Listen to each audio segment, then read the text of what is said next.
नमस्कार. मी प्राध्यापिका मेधा दाते. लेखक क्रमांक 19 मार्च. दया. वेदांच्या 10 आज्ञांमध्ये दया आहे. त्यात कोणाबद्दल किंवा असावी किंवा नसावी असे अपेक्षित आहे. कोणत्याही जीवाबद्दल ती असावी. प्रेम, आपुलकी, माया, सहृदयता हे सर्व त्यात अपेक्षित आहे. ह्यात काळजी हा भाग आहे, पण थोडाफार येतच असतो. सोनामाता तर दयेच्या सागर होत्या. त्यांचे चिरंजीव परम सद्गुरू श्री गजानन महाराज हे बाळकडूच घेऊन आलेले होते. संपूर्ण जगावर दया करण्यासाठीच त्यांनी अवतार धारण केला होता. विश्वाचे दैन्य दूर करायचे, दुःख दूर करायचे, त्यांना भरभरून आनंद उपभोगता यावा म्हणून सांगायचे. एवढी आपल्यासाठी त्यांची महान अपेक्षा. त्यासाठी त्यांनी अविरत तप केले आणि प्रत्यक्ष दयेचा सागर असणारे ते. त्याचा अनुभव अनेकांनी घेतला आहे. साध्या साध्या प्रसंगांनी माणसाची सहृदयता कळते, त्याचं हृदयाची कोमलता कळते, त्याचं हृदय दयेचं किती सागर आहे हे कळतं. एकदा मठामध्ये एक वेडा राहायचा. तो काही कोणाला फारसा त्रास द्यायचा नाही म्हणून, तो उपद्रव नाही आहे तर आहे तर असू दे असं म्हणून सोडून देत होते. तो होता, पण तो उपद्रव एकदा काय केलं, श्रीनाव नावाचा एक घोडा होता, राम नावाचा, मठामध्ये गुरुमंदिरात. ह्या वेड्याने त्या घोड्याची काढली कागाळी आणि त्यास मारले, पण त्रास दिला. आणि ही गोष्ट स्त्रींना कळली की ते मुकं जनावर आहे, त्याला ह्या वेड्याने मारलं आणि तुम्ही गप्प बसलात का?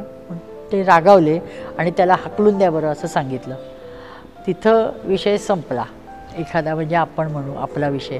पण स्त्रींना जेवढे त्या मुक्या प्राण्याचे प्रेम होते, त्याच्यामध्ये त्यांच्या हृदयावर कोमल भावना होत्या, तेवढ्याच त्या वेड्याच्या बाबतीतही होत्या. त्यामुळं तो रागाचा भर ओसरल्यावर ते लगेच दुपारी जेवायला बसताना ते म्हणाले की अरे तो वेडा जेवला का? तर ते म्हणे नाही, त्याला आपण हाकललं, तो गेला की बाहेर. किंवा ते म्हणे अरे तो वेडा निराधार आहे, त्याला कुणाचाच आधार आहे, तो कुठं खाईल, काय खाईल, राहील कुठं? आपलं चुकलंच, त्याला उगीच बोललो, त्याला कोण जेवायला देणार आहे?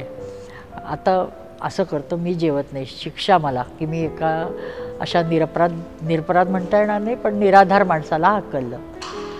इतकं त्याला हळहळ वाटते. त्यांनी ताट बाजूला सारतात, मी जेवणार नाही सांगतात. इतकी लोक सगळे सेवक असतात, ते घाबरून जातात. दशदिशांना त्या अक्कलकोटभर हुडकायला हिंडतात. तो वेडा कुठं भेटलाय का बघतात, कुणाला कुठल्या दिशेला भेटतोय बघतात. तो भेटला नाही तर काय, ते कधी जेवतील ह्या कल्पनेने सगळ्यांची मनं विषण्ण होतात. त्याला हुडकता हुडकता दिवस लोटतो आणि मग दुपारचे 4 नंतर तो भेटतो. त्याला धरून आणलं जातं आणि त्याला जेवायला दिलं जातं. आणि मग त्याला स्त्रींकडे जाऊन सांगतात की आपलं ताट वाढून आणू का? तो वेडा जेवला आहे आता. तर स्त्री त्या म्हणतात की नाही, आज आपलं अन्नच नाही घेणार, आजच्या दिवस नाव काढू नका अन्नाचं.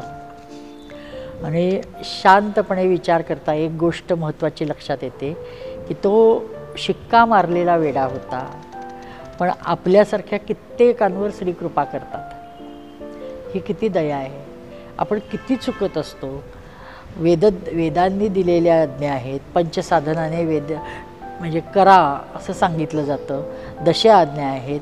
सत्याची, शाश्वत सत्याची तुम्हाला प्राप्ती होईल सांगितलं आहे, किंवा मुक्ती मिळेल, मुक्तीसाठी स्वाध्याय करा सांगितलं आहे. सगळं कळतं, ऐकतो, पण आपल्याला वळत नाही, तसे आचरण घडत नाही.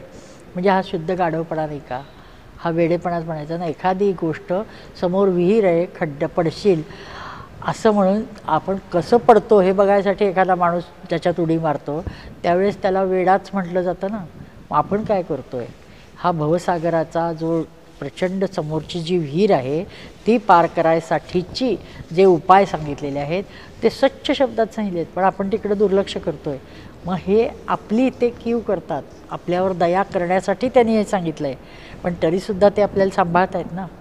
शहाणे म्हणून मिरवणाऱ्या आपल्यासारख्या आपल्याकडे दुर्लक्ष ते करतायतच ना. केवढी भगवंताची ही सहिष्णुता, केवढी सहृदयता, किती दयार्द्रता. जय प्रभुदेव, जय वैश्वानर. धन्यवाद.